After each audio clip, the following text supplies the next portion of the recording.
Examiner आपकी copy में ये 5 चीजें देखकर 100% नंबर देते हैं, जिसमें से पहला है कि आपने कॉपी की शुरुआत कैसे किया है, यानी कि आपने कॉपी को कैसे लिखा है और लिखने का जो सही तरीका है वो क्या है।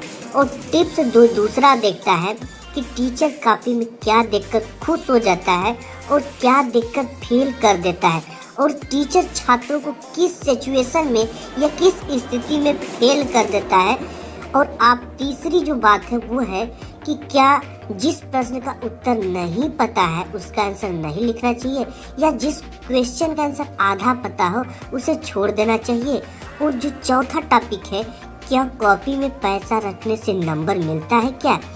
इसके बाद आपको ये ध्यान देना है, अगर आपको पेपर में पहला, दूसरा, तीसरा क्वेश्चन का आंसर नहीं आता है तो आपको फिर कहाँ से शुरुआत करनी है। तो एक एक बिंदु को आप ध्यान से समझ लो।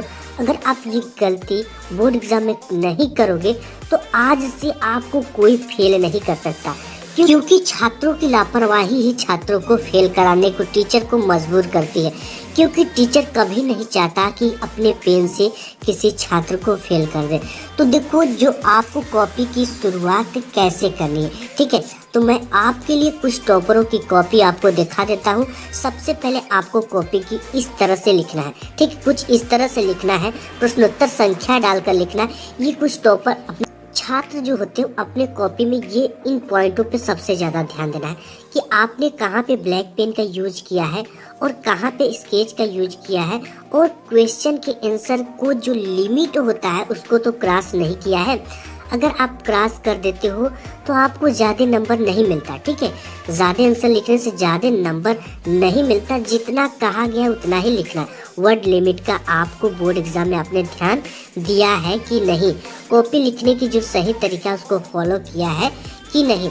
आप जब भी कॉपी लिखो तो आप कोशिश होनी चाहिए कि कॉपी में प्रश्न का उत्तर बिल्कुल सीरियल से करना है, ठीक है। अगर आपको पहला क्वेश्चन, दूसरा क्वेश्चन और तीसरा क्वेश्चन नहीं आता तो 7वां क्वेश्चन आता, 5वां क्वेश्चन आता, वहीं से आपको लिखना है। लेकिन जो टीचर खुश होता है ना, वो सीरियल से करने पर खुश होता है, बट आपको नहीं आता तो आपको जहाँ से क्वेश्चन का आंसर आता वहीं से आपको अपने कॉपी की शुरुआत कर देना। और टीचर आपकी कॉपी में क्या देखता है, ठीक है। टीचर आपकी कॉपी में देखता है कि बच्चे ने क्वेश्चन कैसे लिखा है, सही तरीका को फॉलो किया है कि नहीं, जितने भी क्वेश्चन लिखे उसको खंड लिखा है कि नहीं, कि खंड अ का है, खंड ब का है, प्रश्नोत्तर संख्या 5 के क का उत्तर है। देखो, यही सब चीज़ें देखता है। और दूसरी चीज़ें देखता है कि आपकी हैंड राइटिंग कैसी है। देखो, अगर आपकी हैंड राइटिंग थोड़ा पुअर है ना, तो आप जब भी बोर्ड एग्जाम में लिखो तो लिखते समय एक पेन की शब्दों से शब्दों के बीच की दूरी रखनी है, एक पेन की। अगर आप ऐसे करते हो और आपकी हैंड राइटिंग एक एवरेज हैंड राइटिंग है, यानी बिल्कुल ख़राब नहीं और ना ही बिल्कुल अच्छा, ठीक है, मिडिल में है, तो आप जान लो कि बोर्ड एग्जाम में आपकी एक भी नंबर टीचर नहीं काटने वाला है। हाँ, अगर बात कर लेते हैं कि आपको कोई भी क्वेश्चन का आंसर आधा आता हो या बिल्कुल नहीं पता है तो उसके आंसर आपको कैसे लिखने हैं, ठीक है। तो देखो, आपको सबसे पहले तो बोर्ड एग्जाम में एक भी क्वेश्चन को छोड़ना नहीं, ऑल क्वेश्चन को आपको अटेम्प्ट करना। अगर आधा आ रहा है कोई भी क्वेश्चन का आंसर तो उसे लिखना है, ठीक है। अगर उससे रिलेटेड कुछ भी कीवर्ड हो या अपने शब्दों में आप जानते हो तो उसे थोड़ा सा बनाकर पूरा लिख सकते हो। हाँ, जो भी क्वेश्चन का आंसर आपको बिल्कुल भी नहीं पता है उसके क्वेश्चन के आंसर आपको कैसे लिखना है। जिस क्वेश्चन के आंसर आपको बिल्कुल भी नहीं पता है ना, तो आपको क्या करना है कि आपको उस चैप्टर से रिलेटेड, ठीक है, उस सब्जेक्ट से रिलेटेड, या आप उस चैप्टर से रिलेटेड क्लास में कुछ भी सुने हो कीवर्ड, आप उसमें लिख दो, अपने शब्दों में लिख दो, लेकिन लिख दो। अगर आप कुछ भी लिखे रहोगे ना, कोई भी टीचर कभी ये नहीं चाहता किसी हम बच्चे के फ्यूचर को खराब करे, ना ही फेल करे। उसके सामने एक ऐसी सिचुएशन आती है जहाँ से वो सब तरफ से मजबूर होकर ही आपको फेल करता है।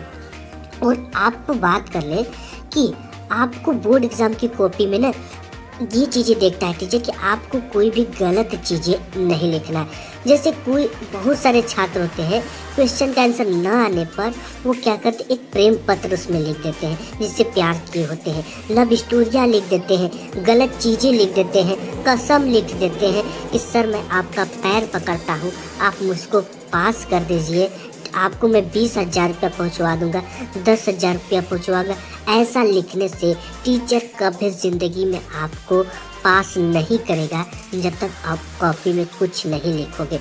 जैसे मैं यहाँ पे दिखा भी देता हूँ, ये देख सकते हो आप कि ये कुछ स्टूडेंट की, नालायक स्टूडेंट की कॉपी है जो कि एग्ज़ाम की कॉपी में कुछ इस तरह की हरकतें करता है जो कि टीचर की बिल्कुल खिलाफ है और टीचर को एक नेगेटिविटी प्रदान करती है। ठीक है, और बात कर लेते हैं कि देखो, आपको बोर्ड एग्ज़ाम में पैसे रखने के कुछ फ़ायदे होते हैं क्या? लोग पैसे क्यों भर भर के बोर्ड एग्ज़ाम की कॉपी में रखते हैं? जी हाँ, तो देखो, पैसे रखने के फ़ायदे तो कुछ न कुछ ज़रूर है, लेकिन मैं आपको बताते चला कि टॉपर भी कॉपी में पैसा रखता है, लेकिन वो किस सिचुएशन में रखता है कि मेरे एक भी नंबर न कटे। जैसे 6 से 7 नंबर वाले जो क्वेश्चन होते हैं उसमें 1 से 1.5 नंबर कटने के बहुत सारे चांसेज रहते हैं। ठीक है, तो वहाँ पे ये टॉपर कॉपी में पैसा रख देता है कि हमारे वो नंबर ना कटे। अगर आपने कुछ भी कॉपी में नहीं लिखा है, आपने कॉपी में 1 लाख रुपया लगा दिया, लेकिन आपको 0 नंबर मिलेगा, यानी टीचर आपको फेल कर देगा। किसी भी सिचुएशन में वो कॉपी आपकी लिख कर आपको पास नहीं करेगा।